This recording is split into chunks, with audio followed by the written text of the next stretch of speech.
Money गुरु के आज के इस खास कार्यक्रम में आप सभी का स्वागत है। मैं हूं स्वाति रायना।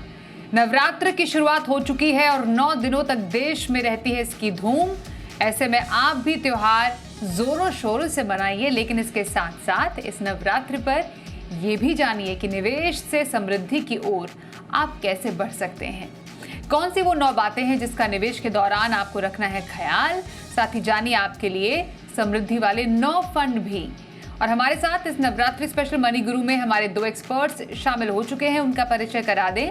वाइज इन्वेस्ट के सीईओ हेमंत रुस्तगी और फिनफिक्स की फाउंडर प्रबलीन बाजपेयी। हेमंत जी और प्रबलीन दोनों का बहुत स्वागत है मनी गुरु के आज के इस खास कार्यक्रम में। और आप दोनों को भी नवरात्र के इस पावन पर्व की बहुत शुभकामनाओं के साथ शुरुआत करते हैं आज के इस कार्यक्रम का। सबसे पहले जानना जरूरी है कि हम नवरात्र की जब बात कर रहे हैं, नवरत्नों की जब बात कर रहे हैं, तो निवेश के ऐसे कौन से 9 रत्न हैं जिसका हमें ख्याल रखने की ज़रूरत है। बहुत ही नटशेल में हेमंत रुस्तगी सर, सबसे पहले आप बताइए कि जो हम समृद्धि की बात करते हैं निवेश में, वो नवरात्र में कैसे आ सकती है। जी स्वाति, बिल्कुल। जैसे हम नवरात्रि की बात करें तो 9 अलग अलग दिन हम दुर्गा माँ के अलग अलग जो रूप है उनको सेलिब्रेट करते हैं, उनको फॉलो करते हैं। तो उसी तरीके से आई थिंक ये जो 9 रत्न हम बात कर रहे हैं निवेश की, वो हर जो रत्न है वो बेसिकली कहीं ना कहीं हमारे इन्वेस्टमेंट प्रोसेस में कंट्रीब्यूट करता है, हमें मदद करता है कि हमारे जो गोल्स हैं, हमारे जो भी हम अपने लिए अपने परिवार के लिए अचीव करना चाहते हैं, वहां तक हमें कैसे पहुंचाएं। तो ये बहुत ही इंपॉर्टेंट है और इसीलिए शायद हम इनको कह रहे हैं कि निवेश के 9 रत्न।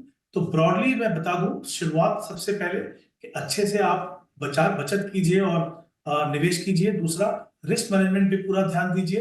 तीसरा, अपने गोल्स को डिफाइन कीजिए। चौथा, एसेट एलोकेशन को फॉलो कीजिए। पांचवा, आप अपने पोर्टफोलियो को डाइवर्सिफाई कीजिए। और छठा जो होगा वो होगा अपने जो एक कहते हैं ना डिसिप्लिन, अपने प्रोसेस में हमेशा बना के रखिए। और 7वां होगा कि आप बेसिकली अपने डिसीजन मेकिंग में आप पार्टिसिपेट कीजिए। और 8वां होगा कि हम अपने पोर्टफोलियो को रिव्यू करते हैं। और 9वां होगा कि जो भी हम इन्वेस्टमेंट स्ट्रेटेजी फॉलो करें, वहां पे इन्वेस्टमेंट पे जो टैक्सेस हैं उसका ध्यान रखें, क्योंकि वो कहीं ना कहीं काफी ज्यादा कंट्रीब्यूट करता है हमारे इन्वेस्टमेंट प्रोसेस में कि हमारे हाथ में कितना हो। तो 9 के 9 रत्न, जैसा मैंने पहले कहा, उनका रोल बहुत ही इंपॉर्टेंट है हमें अपने लक्ष्य तक पहुंचाने के लिए। बिल्कुल। और इस समय पर प्रबलीन, निवेश की नींव क्यों रखनी चाहिए? माता के जो दिन होते हैं, इसको इतना ज़्यादा ऑस्पिशियस क्यों माना जाता है? अगर मैं छोटा सा रिप्लाई आपसे लूं।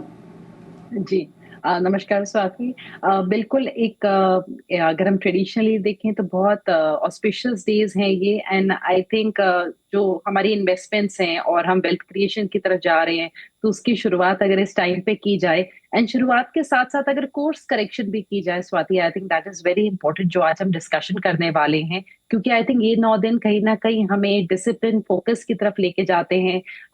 हम लोग चाहते हैं कि हम जो बुरी आदतें हैं उनसे दूर हटे। सो आई थिंक ये सब हमें अपनी रियल लाइफ में और अपनी इन्वेस्टमेंट्स में भी इम्प्लीमेंट करने की जरूरत है। सो आई थिंक इससे बेहतर टाइम तो नहीं हो सकता है।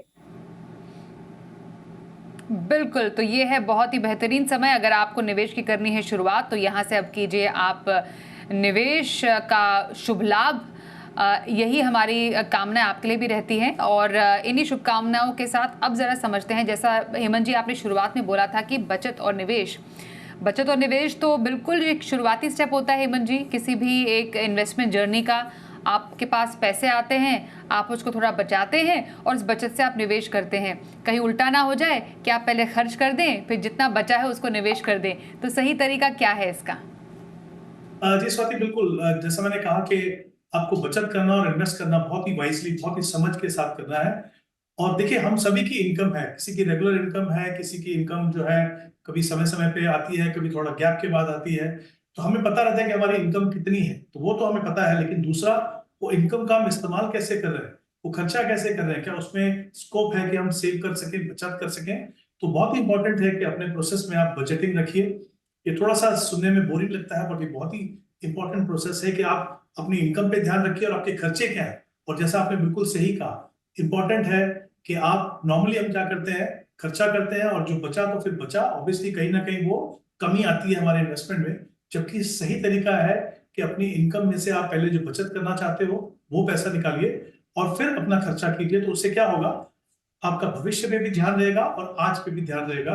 और दूसरी बात, ये शुरुआत में ही नहीं, आगे जाके भी आपको मदद करेगा, क्योंकि जैसे जैसे आपकी इनकम बढ़ेगी वो आपको प्रॉम्प्ट करेगा कि आप इनकम का कुछ हिस्सा बचत करते रहें, और कहीं ना कहीं वो आपकी लाइफ में काफी प्रॉस्पेरिटी लेके आएगा। तो ये बहुत ही इंपॉर्टेंट, बहुत ही सही शुरुआत होगी किसी भी निवेशक के लिए।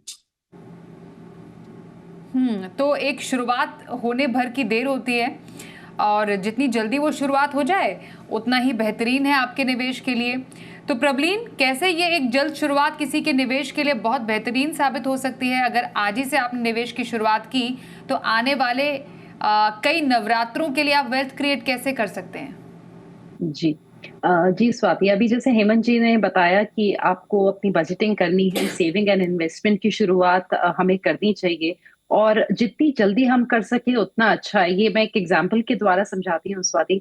अगर आज कोई 25 साल के हैं और वो सोचते हैं कि 55 साल तक मुझे निवेश करना है, और आज वो अपनी बजटिंग करके थोड़ी रकम अगर हर महीने निकाल पाए, मान लीजिए 10,000 रुपए निकालते हैं और अपनी इन्वेस्टमेंट जर्नी की शुरुआत करते हैं, तो वो करीबन 30 साल में 3.5 करोड़ का कॉर्पस उस 10,000 की एसआईपी से 12% रिटर्न्स क्रिएट कर लेंगे। यही अगर कोई निवेशक सोचे कि हमारा खर्चा ज्यादा है, बचत कर नहीं पा रहे हैं और कोई सेविंग्स नहीं है, और वो सोचते हैं मैं 35 साल में शुरुआत करूं, तो सिर्फ 10 साल के डिले से जो वो 55 तक कॉर्पस क्रिएट करेंगे स्वाति, वो जो पहले हमारे निवेशक ने जो कॉर्पस क्रिएट किया है उसका सिर्फ 28% होगा, यानी कि काफी कम, ओनली 28%।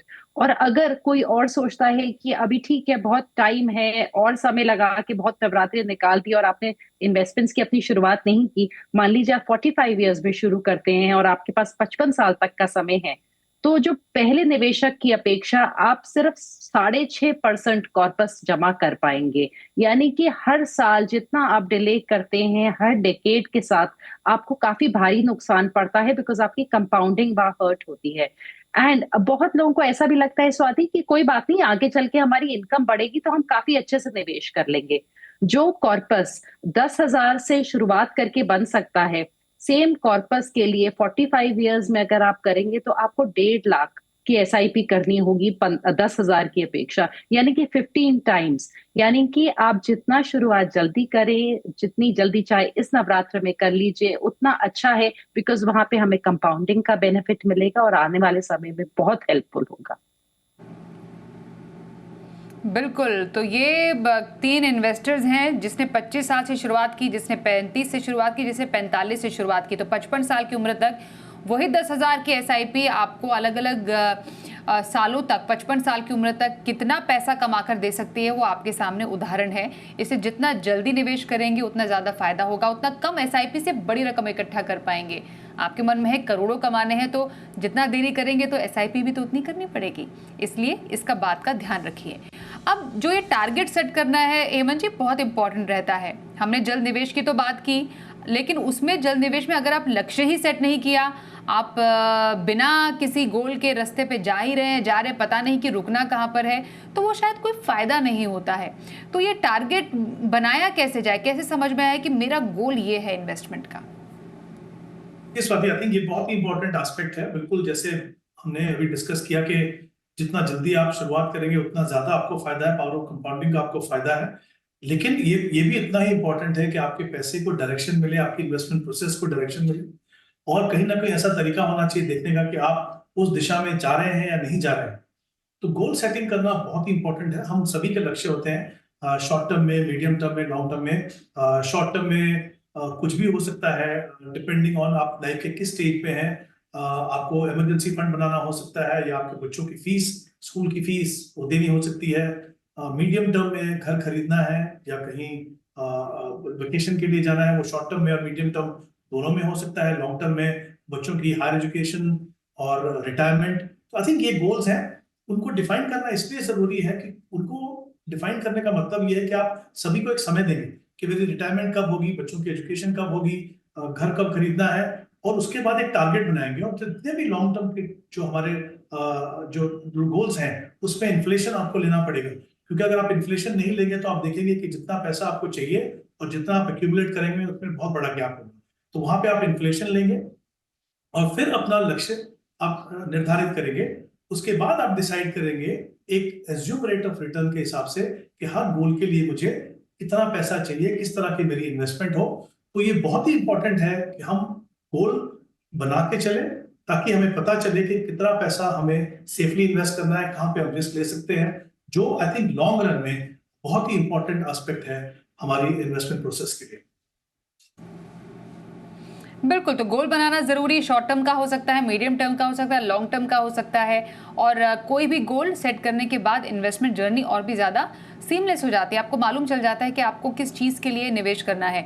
तो ऐसे में प्रबलीन, एक टारगेट सेट करते हुए किन बातों का ख्याल रखना चाहिए? क्योंकि उस लॉन्ग टर्म के जो यूजुअली जो टारगेट्स होते हैं उसमें बहुत सारे फैक्टर्स उसको अफेक्ट कर सकते हैं। तो ये टारगेट बेस्ड जो हमारी प्लानिंग होती है उसको सही तरीके से इम्प्लीमेंट करने का तरीका क्या है? जी। जैसे अभी हेमंत जी ने बड़े अच्छे से समझाया कि हमें हमारे पास जो डिफरेंट इंग्रेडिएंट्स हैं जिनको हम कंबाइन करके अपने टारगेट्स को अचीव करते हैं। हमारे पास होराइजन होना चाहिए, गोल होना चाहिए और हमारे पास एस्टिमेटेड अमाउंट होना चाहिए और उसको हमें इन्फ्लेशन से एडजस्ट करना है स्वाति। और हम सबके पास क्योंकि लिमिटेड रिसोर्सेज हैं कि महीने का हम एक सर्टेन अमाउंट ही इन्वेस्ट करते हैं, ये बहुत जरूरी हो जाता है कि जो हमारे लिमिटेड रिसोर्सेज हैं हम उनको अप्रोप्रिएटली इन्वेस्ट कर पाए। अगर हम कोई लॉन्ग टर्म का यहाँ पे गोल उठाएं, मान लीजिए आज आपके बच्चे को कॉलेज जाना है तो आप एक 10 लाख महीने के साल के हिसाब से अगर हम लेके चलें तो मान लीजिए आपको 40 लाख का एक कॉर्पस चाहिए। बट ये गोल अभी आपका 15 साल दूर है।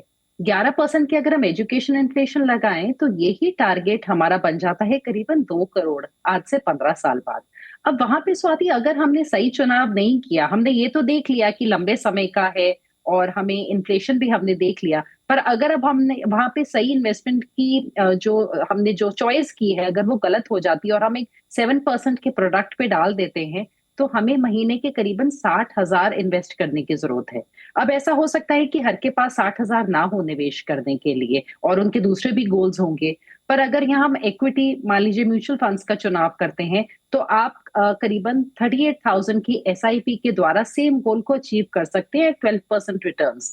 तो यहाँ पे जो आपका एक 22,000 का अमाउंट है वो फ्री हो जाता है स्वाति, बिकॉज आपकी जहाँ पे एक 60,000 की इन्वेस्टमेंट करके सिर्फ एक गोल पूरा हो रहा था, वहीं सही होराइजन समझते हुए और रिटर्न्स की पूरी जो गणित है उसको समझते हुए हम एक 38,000 की एसआईपी से अपना काम चला सकते हैं और बाकी के जो हमारे 22,000 हैं वो हम किसी और गोल की तरफ यूज कर सकते हैं। तो यहाँ पे हमने अपने रिसोर्सेज को ज्यादा एफिशिएंटली यूज किया है और हमने कम निवेश करके अपने गोल को अचीव किया, क्योंकि ये गोल लंबे समय का था और वहां पे हम मार्केट्स का और वोलेटिलिटी का रिस्क उठा सकते थे।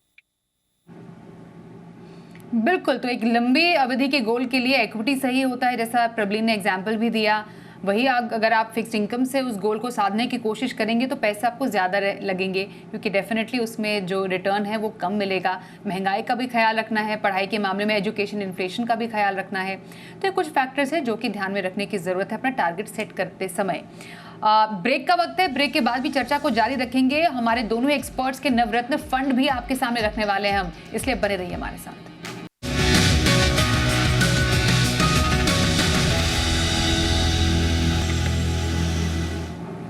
निवेश के 9 रत्न हम आपको बता रहे हैं। हमारे साथ हैं हेमंत रुस्तगी और प्रबलीन बाजपेयी। उनसे जानने की कोशिश करें कि कैसे आप अपने पोर्टफोलियो में समृद्धि ला सकते हैं। एसेट एलोकेशन बहुत इंपॉर्टेंट है, कैसे अलग अलग एसेट क्लासेस में आपको एक बैलेंस बनाने की जरूरत है। इसलिए हेमंत जी, आपसे जानेंगे कि इक्विटी हो गया, डेट हो गया, कमोडिटी, इसका एक परफेक्ट बैलेंस कैसे लाया जाए।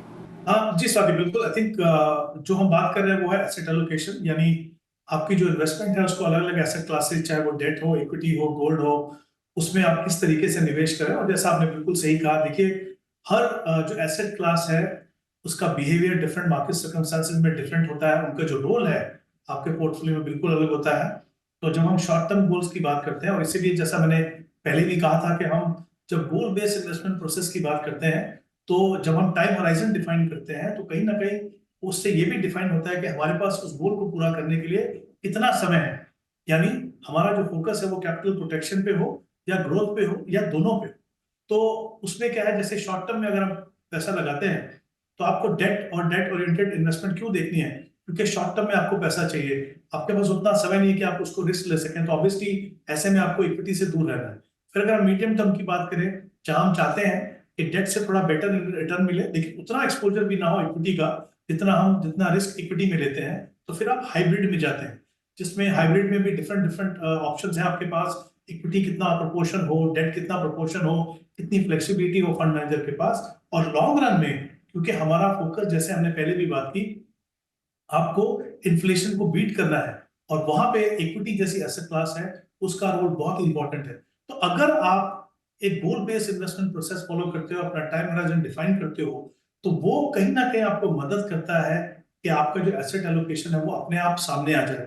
उससे आपके पोर्टफोलियो में डाइवर्सिफिकेशन मिलती है और जैसा मैंने कहा कि हर एसेट क्लास का आपके पोर्टफोलियो में, आपके इन्वेस्टमेंट प्रोसेस में अलग अलग रोल है। तो ये जो हमारी कभी कभी गलतियां होती हैं कि हम मार्केट मूड देख के डेट में डालें, इक्विटी में डालें, फिर उससे निकल जाए या फिर कोशिश करें कि फिर से वापस आ जाए, ये जो चीज है इसको हम अवॉइड कर सकते हैं। और हमेशा ध्यान रखिए कि एसेट एलोकेशन में 90% रिटर्न आपका सिर्फ इसलिए मिलता है आपको क्योंकि आपका एसेट एलोकेशन सही है। ये इंश्योर करता है कि आप हर समय पे आपका जो सही एसेट एलोकेशन हो, जितनी एक्सपोजर डिफरेंट एसेट क्लासेस में चाहिए वो आपके पास हो। तो ये बहुत ही इंपॉर्टेंट एस्पेक्ट है किसी भी निवेशक के लिए, अगर उनको इन्वेस्टमेंट सक्सेस पानी है कंसिस्टेंटली।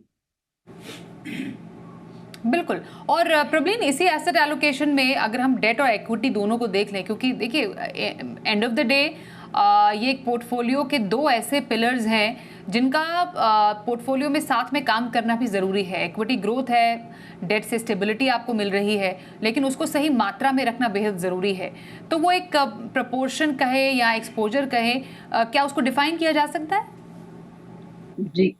जी स्वाति, कई बार हम लोग मैक्रो पिक्चर भूल के बहुत माइक्रो एनालिसिस करने लग जाते हैं। और अभी जैसे हेमंत जी ने बहुत अच्छे से समझाया कि एसेट एलोकेशन क्यों इंपॉर्टेंट है, बट उसके साथ साथ जो राइट प्रोपोर्शन है उस पर ध्यान रखना बहुत जरूरी है। अगर किसी इन्वेस्टर ने मान लीजिए 10% इक्विटी में लगाया है और 90% डेट में, और उनको 12% के रिटर्न इक्विटी ने दिए और 7% डेट में, तो भी उनका जो ओवरऑल पोर्टफोलियो रिटर्न्स है वो सिर्फ 7.5% निकल के आता है। अगर उनने 50% लगा के चला है तो उनका जो पोर्टफोलियो रिटर्न है वो 9.5% हो जाएगा। यही अगर उनका इक्विटी का एलोकेशन करीबन 80% है और डेट का 20 है, तो जाके उनका ओवरऑल पोर्टफोलियो रिटर्न्स 11% होगा। बट यहाँ पे जो पॉइंट एम्फेसिस जिस पे मैं देना चाहूंगी स्वाति, वो ये है कि अगर हमने 10% के लिए बहुत ज्यादा स्ट्रेस लिया और हम मान लीजिए उस 10 जो शुरुआत में हमने बोला कि 10% आपने इक्विटी में लगाया, 12 की जगह अगर आपने वहां 15 या 20% कमा लिया, तो भी जो आपके पोर्टफोलियो रिटर्न्स हैं वो 7.8 से लेके 8.3% तक ही बढ़ पाएंगे, क्योंकि आपने सिर्फ 10% का निवेश किया है। सो जो परसेंटेज एलोकेशन है आप उस पर फोकस करिए। सिर्फ बेस्ट फंड ढूंढते रहने की मतलब चेज पे उससे निकलना जरूरी है। Right percentage allocation is more important. Okay. और एक और इम्पोर्टेंट एस्पेक्ट टैक्सेशन का है। अब जब से अब बजट भी आया उसके बाद भी कई फंड्स के टैक्सेशन में बदलाव हुए। हम तो कैपिटल गेन्स को उसके बाद शॉर्ट टर्म लॉन्ग टर्म में लोगों को लगा कि भाई ये क्या हो रहा है। तो ये जो टैक्सेशन का पूरा जो अब सिस्टम है उसको ध्यान में रखते हुए हेमंत जी कुछ बदलाव करने की जरूरत है? देखिए, सबसे पहले तो ये बहुत ही इंपॉर्टेंट है कि आप जिस जगह में इन्वेस्ट कर रहे हैं, जिस ऑप्शन में आप इन्वेस्ट कर रहे हैं, उस पर टैक्स एफिशिएंसी है कि नहीं। देखिए, दो तरीके हैं। एक तो आप ट्रेडिशनल इन्वेस्टमेंट में जाते हैं, फिक्स्ड डिपॉजिट, स्मॉल सेविंग्स, जहां पे रिटर्न आपको एश्योर्ड मिलते हैं लेकिन रिटर्न कम है और एक दो कुछ ऑप्शन को छोड़ के आपको टैक्स देना पड़ता है, तो आपकी जो पोस्ट टैक्स रिटर्न है वो काफी कम है और लॉन्ग टर्म में आप इन्फ्लेशन को बीट करने में स्ट्रगल करेंगे। जब आप लॉन्ग टर्म की स्पेशली बात करें, ऐसे समय की बात करें जहां पे आपको इन्फ्लेशन को बीट करना है, तो एक तो सही एसेट एलोकेशन इंपॉर्टेंट है।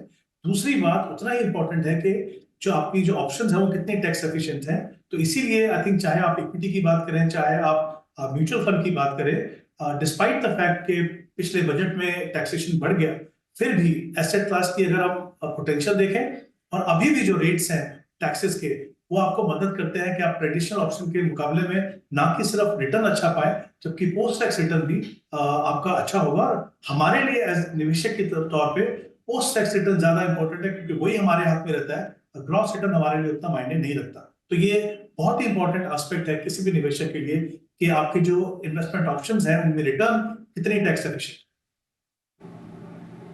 बिल्कुल। और प्रबलीन, जो इनफैक्ट इन्वेस्टर्स भी होते हैं वो भी मोमेंटरी देखते हैं कि एफडी के रिटर्न अभी अच्छे मिल रहे हैं तो एफडी में पैसे डाल दो, इक्विटी के रिटर्न अच्छे मिल रहे हैं एक्विटी में डाल दो, लेकिन वो पूरा जो एक पोस्ट टैक्स रिटर्न वाला जो पूरा एक सिस्टम है उसको शायद नज़रअंदाज कर दिया जाता है। तो कैसे इसमें चुनाव करें?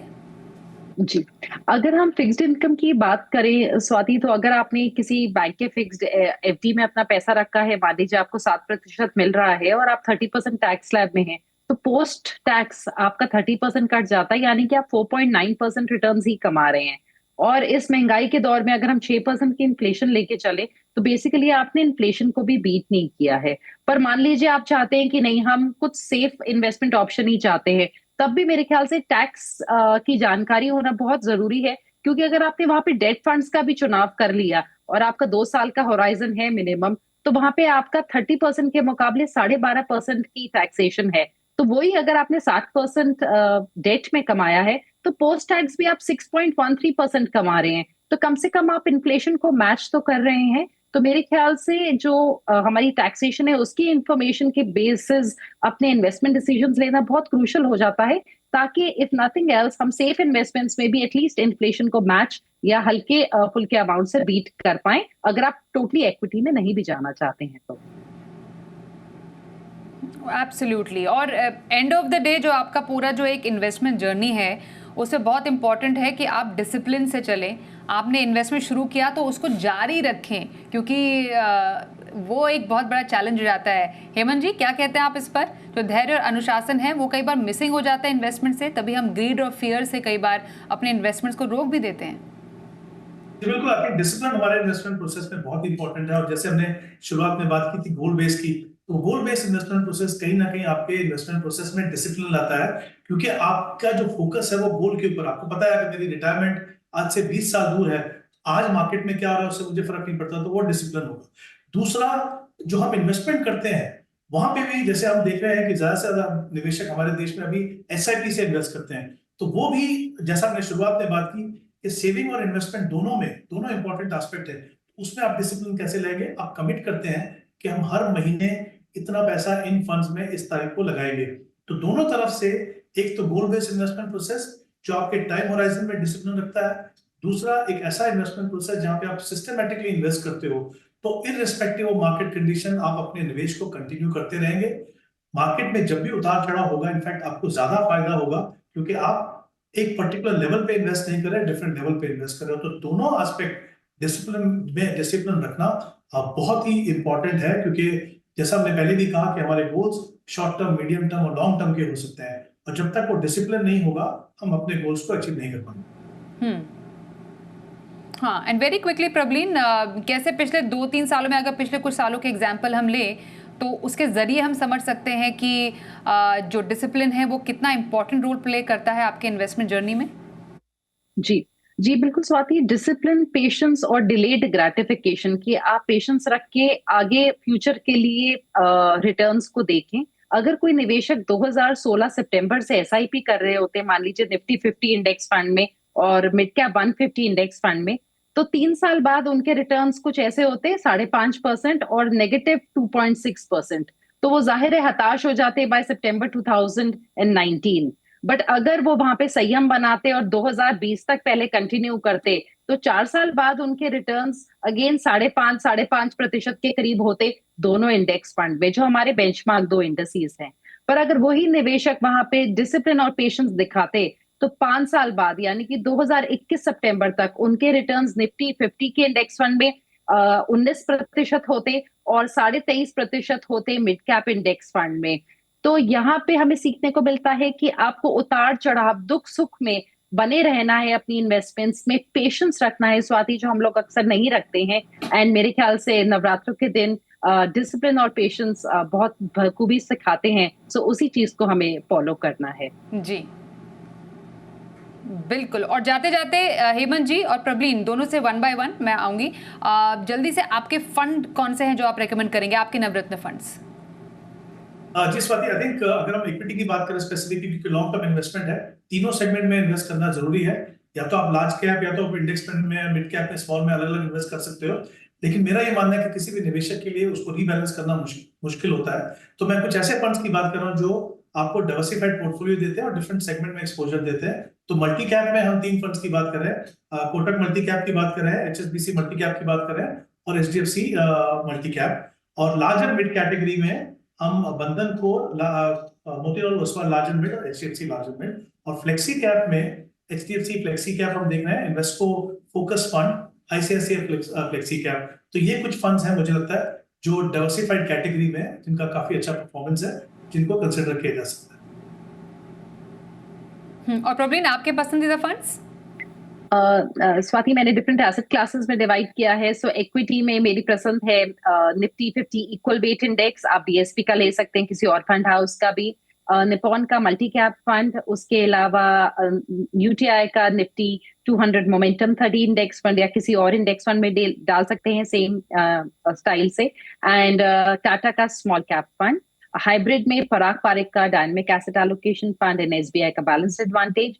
डेट में HDFC का कॉर्पोरेट बॉन्ड एंड बंधन का पैसिव फंड जो कि 2032 की मैच्योरिटी का है। एंड फाइनली एक इंटरनेशनल फंड जो आप मोतीलाल के थ्रू नास्डैक में इन्वेस्ट कर सकते हैं।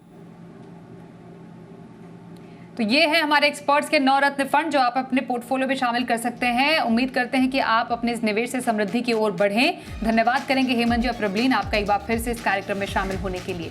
ब्रेक के लिए रुकते हैं, देखते रहिए जी बिजनेस।